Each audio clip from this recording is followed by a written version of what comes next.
갈라디아서 6장 14절입니다. 갈라디아서 6장 14절.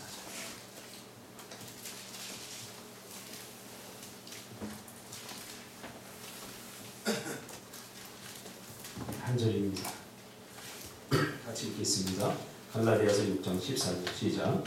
그러나 내게는 우리 주 예수 그리스도의 십자가 외에 결코 자랑할 것이 없으니 그리스도로 말미암아 세상이 나를 대하여 십자가에 못 박히고 내가 또한 세상을 대하여 그러하니라. 아멘. 우리가 어제 말씀을 잠깐 살펴보면 구원받아야 될 이유에 대해서 잠깐 나누었습니다. 우리는 죄 때문에 악과 고난이라고 하는 증상에 걸렸다고 했습니다. 이 악과 고난이 우리 인간을 불행하게 합니다. 근본적으로.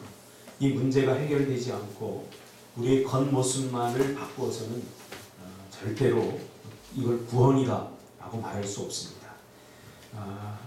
서로 미워하고 또 서로가 서로의 고통을 주고 하는 이 모든 것들이, 모든 악이 바로 죄 때문에 생겨난 것입니다. 지금까지 인류 역사 가운데 이 문제를 이성적으로 해결하려고 많은 노력들이 있었지만 그럴수록 더 악은 더 짙어갔다는 것을 우리가 알게 됩니다. 그럼 죄라고 하는 것은 뭐냐? 죄의 본질, 죄의 본질은 우리가 어제도 살펴본 것처럼 인간의 자기 주장이라고 했습니다. 인간의 자기 주장. 자기가 자기 인생의 주인이 되고 자기 스스로 하나님이 되려고 하는 이러한 모습들, 이러한 그러한 어떤 태도, 이것이 죄의 본질이라고 했습니다. 이러한 본질은 우리 인간을 불행하게 만들죠. 자기밖에 몰라요. 자기 기분, 자기 생각, 자기밖에 모르는 거예요. 그것이 다른 사람을 불행하게 하고 고통스럽게 하는 거죠.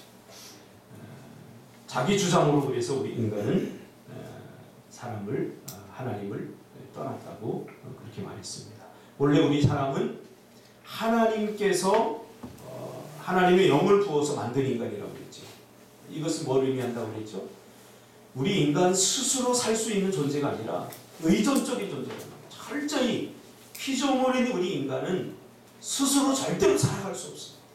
하나님을 철저히 의지해야만 살아갈 수 있습니다. 이것을 우리가 절대 의존이라고 합니다. 절대 의존. 근데 이것이 오늘날 상대적 의존으로 바뀌었습니다. 어떨 때는 의지하고 어떨 때는 의지하지 않고. 구원은 바로 하나님을 절대적으로 의지하는 쪽으로 우리를 변화시키는 것이 바로 이 구원이라고 얘기했습니다. 자기 주장 의지는 우리가 하나님같이 되려고 하는 것이라고 했죠. 그래서 이 죄는 우리에게 삼중적 소외를 가져온다고 했습니다. 하나님으로부터 소외됐습니다. 이것은 무엇을 의미한다고 그랬죠? 우리는 모든 것을 하나님으로부터 공급받아서 살아야 되는 인생들입니다. 의존적이라고 하는 것은 모든 것을 하나님으로부터 공급받아서 살아야 되는 인생들인데 하나님으로부터 소외가 왔기 때문에 이 공급이 끊어졌다. 죄로 말미암아. 그래서 우리 인간에게 죽음이 오고 생명의 제한이 오니까 생명을 공급받지 못하니까 지금은 살아있는 것 같지만 결국 죽어요.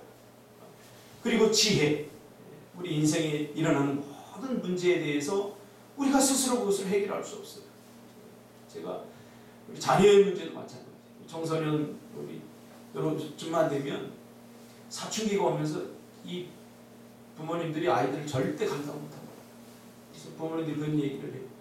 우리 애가 괜찮았었는데 이게 애가 이상해졌다. 이상해졌다.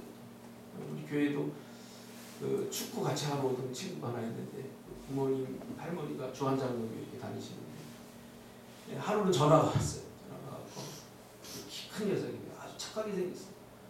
근데 어느 날부터는 교회를 빠지고 거짓말하고 막 술도 마시고 막 이러는 거예요. 그러니까 우리 애가 그런 애가 아니었는데 갑자기 친구들 잘못 만나서 절대 그렇지 않습니다. 그러면서 하다 안 되니까 유학을 보내버렸어요. 고등학생이. 유학을 보내버렸어요. 우리 인간의 근본적인 죄가 하나님으로부터 떠나버리니까 우리 스스로 모든 것을 다 할 수 있을 것 같지는 절대 안 된다. 그분이 그런 얘기. 자식은 내 마음대로 안 되더라. 그러면서 본인도 이제 교회 다니다가 잠시 안 다니는데 다시 신앙생활을 시작해야 될 것 같아요. 그런 이야기를 제가 들었습니다. 그래서 우리 꿈틀교회 나오겠습니다. 그랬으면 참 좋을 것 같은데 주한장로교회 다시 나가겠다고. 하나님으로부터 소외가 이런 우리 인간의 한계와 문제 측면에서도 뻔히 문제를 보고도 해결하지 못하는 그런 인생들이 되어버렸다는 거예요. 사람도 내 마음대로 안 됩니다. 그리고 이웃으로부터 소외됐죠. 우리 사람과 사람 서로가 서로에게 행복하고 서로가 서로에게 기쁨을 주는 존재로 하나님께서 우리를 만드셨잖아요. 그런데 이 죄로 인해서 서로가 서로에게 상처를 주고 고통을 주고 아픔을 주는 그런 존재로 전락해버렸다는 거죠.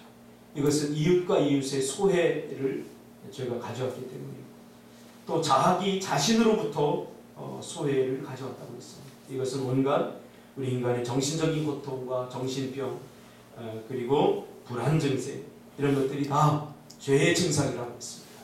그렇죠?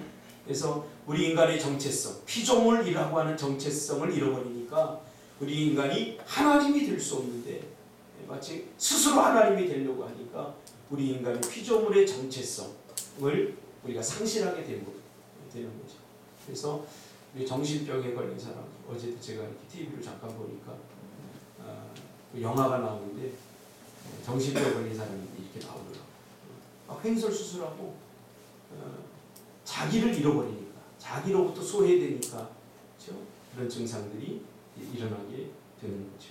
그래서 우리가 어제 구원받아야 될 이유에 대해서 우리가 어제 살펴봤습니다. 그러면 오늘은 인간은 스스로를 구원할 수 있는가? 이 문제에 대해서 우리가 한번 살펴보려고 합니다. 죄가 있는 곳에는 항상 죽음의 요소가 따라다닙니다. 그래서 죽음의 요소가 따라다닙니다. 대지로부터 뿌리 뽑혀 땅에서 분리된 나무가 제한된 영양분으로 살다가 우리가 지금 그런 상태입니다. 우리가 이미 구원을 받았지만 이 구원이 아직 완성된 상태가 아닙니다. 하나님의 구원이 불완전해서 그런 게 아니라고 그랬죠. 구원의 시간성을 우리가 이해해야 된다고 그랬죠. 구원이 완성되는 것은 예수님이 다시 오실 때 이것이 가능한 거예요. 그렇죠? 완성되어야 됩니다. 그래서 지금은 이미 구원을 받았지만 already와 not yet 아직 구원이 완성되지 않은 상태로 있기 때문에 구원 받았어도 우리가 여전히 죄와 싸워야 된다고 그랬어요. 죄의 세력. 그렇죠? 죄의 세력과 싸워야 됩니다. 우리 안에 아직도 죽지 않은 내 자아들, 옛 습관들 이런 것들이 계속해서 자기 주장을 하고 있는 거예요. 자기가 자기 인생의 주인이 되려고 하고 자기가 스스로 하나님이 되려고 하는 자기가 자기 인생의 주인이 되려고 하는 하나님이 주인이 돼요.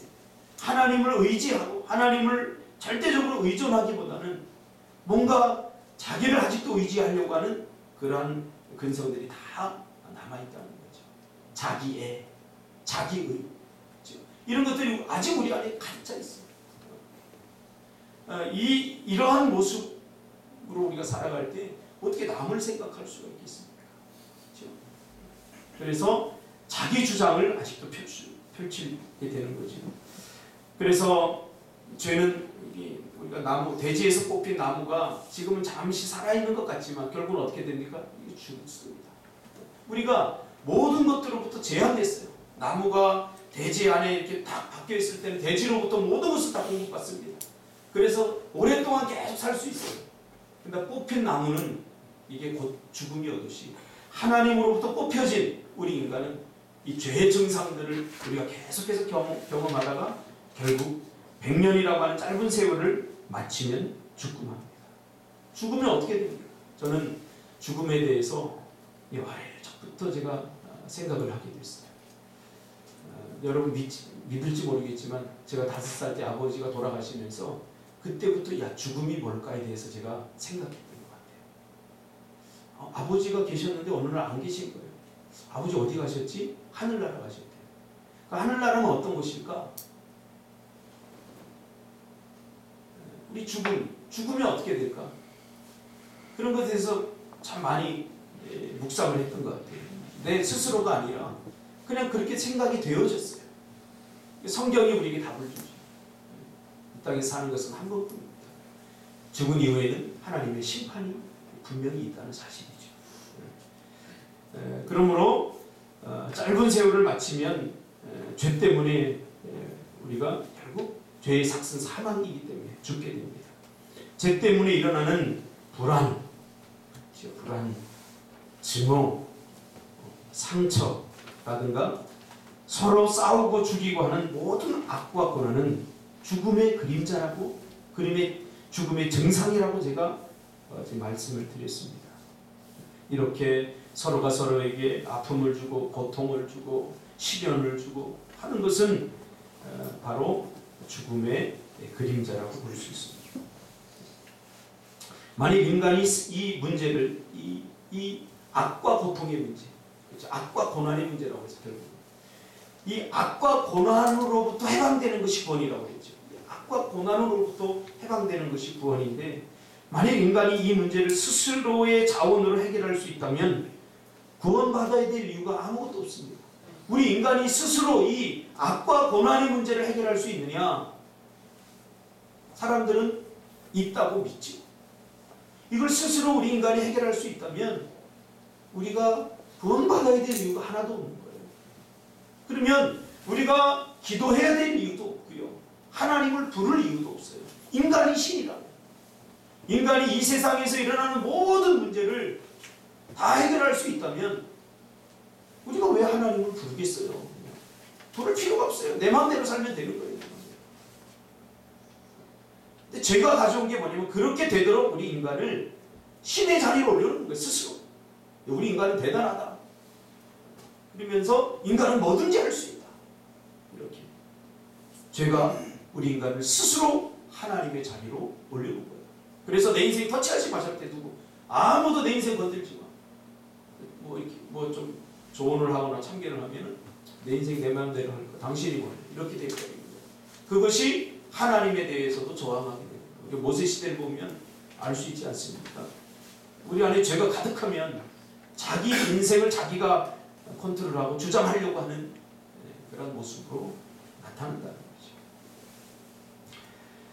거죠. 우리 인간은 이러한 죄가 주는 증상들과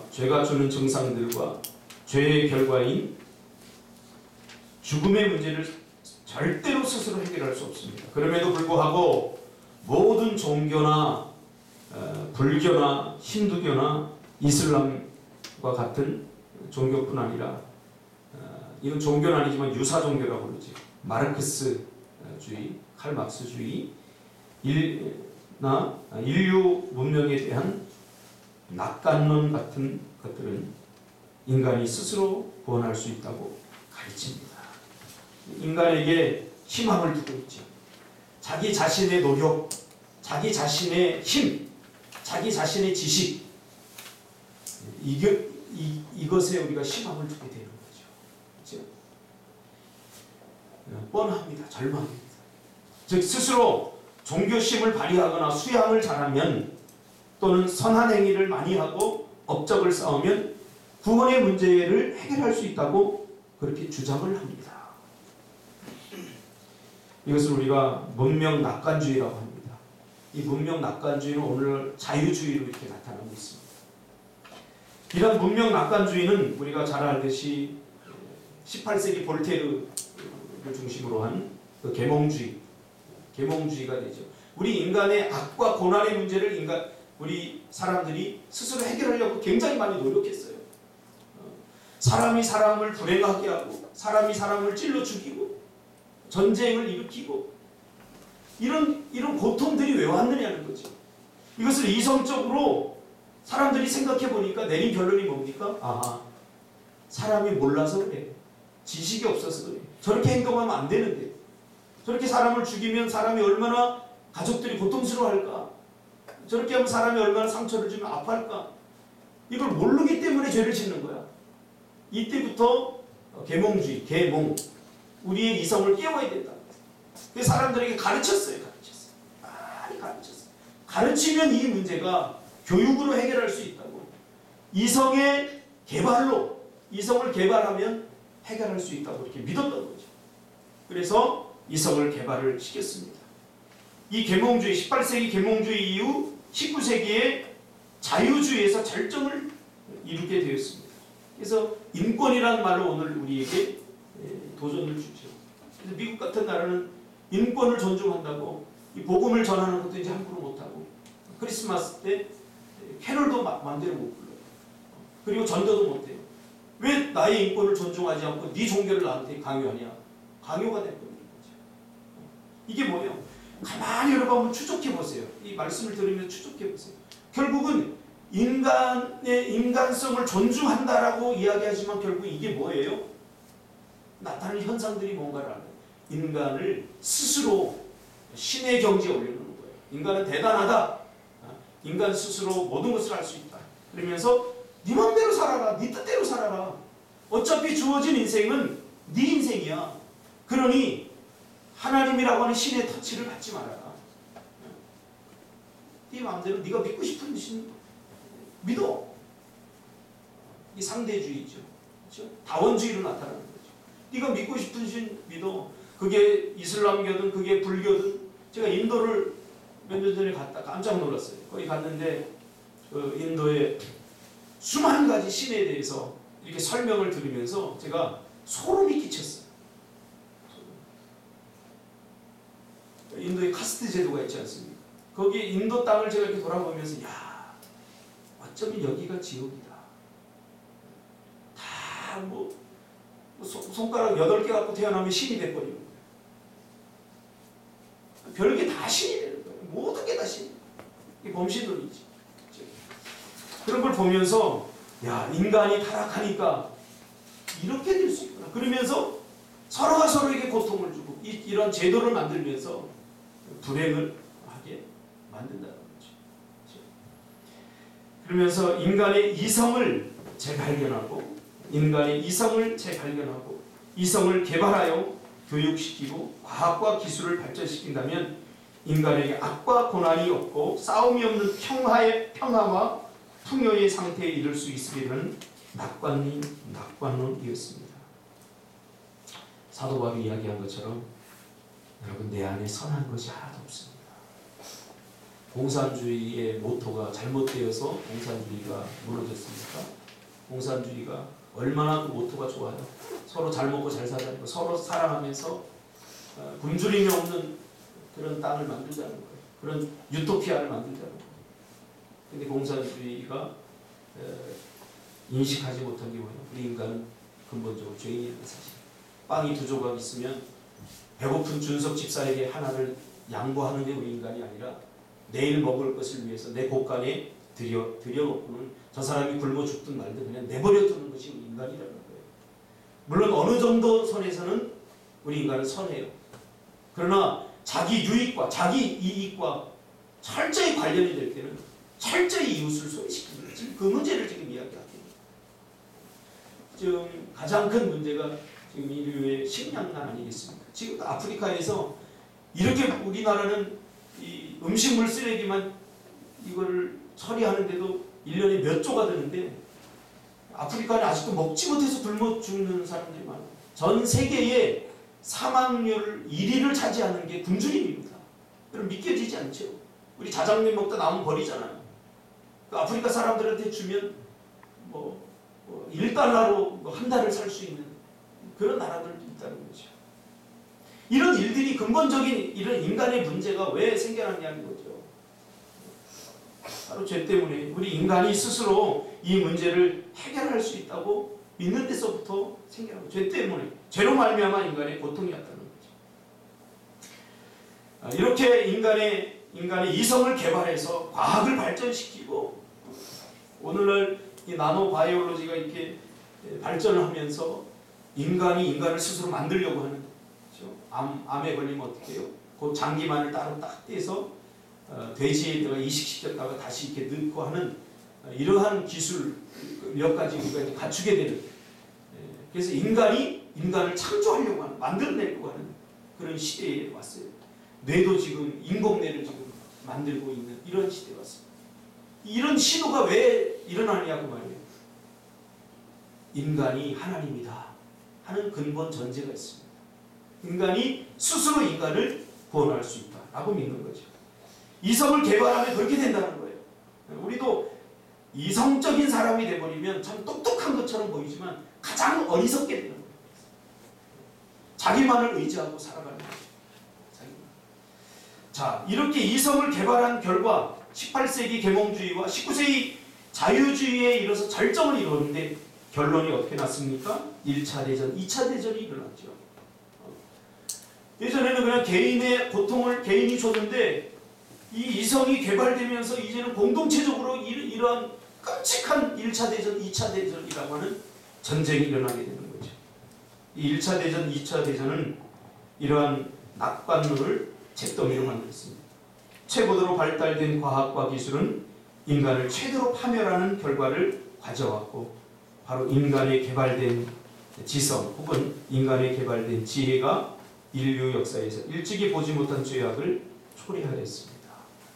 지금 원자탄 때문에 지금 북한이 지금 핵을 가지게 됐잖아요.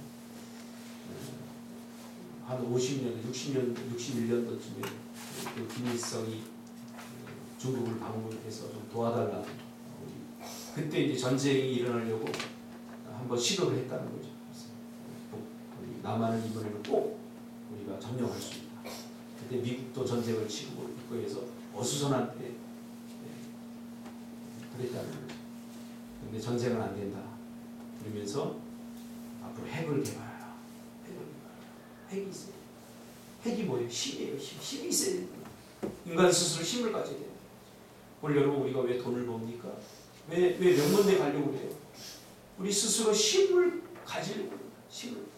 스스로 자기 인생의 빈곤의 문제, 고난의 문제, 모든 것들을 스스로 해결할 수 있다고 믿게 되는 거죠.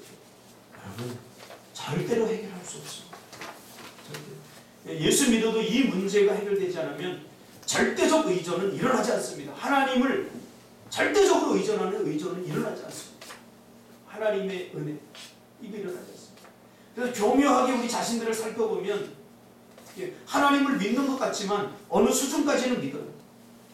그러나 그 수준을 뛰어넘어 버리면 결국은 내가 하나님을 비로소 나를 숭배한 거지, 내 인생을 개발한 거지, 하나님을 우리가 전적으로 지금 신뢰하고 믿고 있느냐, 이 부분에 관해서 우리가 캐치마크를 붙일 수밖에 없는 거지.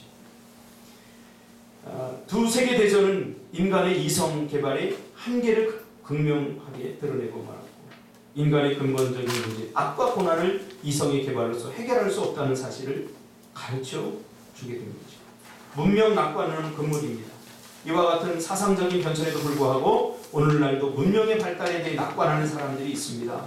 인간이 가진 지혜와 이성과 힘으로 언젠가는 모든 악과 고난에서 인간을 해방시킬 수 있으리라 생각하는 사람들이 있습니다.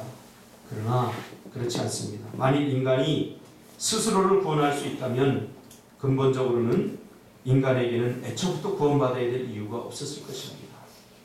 지금 왜 십자가인가? 여기에 도달하기 위해서 지금 이런 전제가 우리가 필요한 거죠.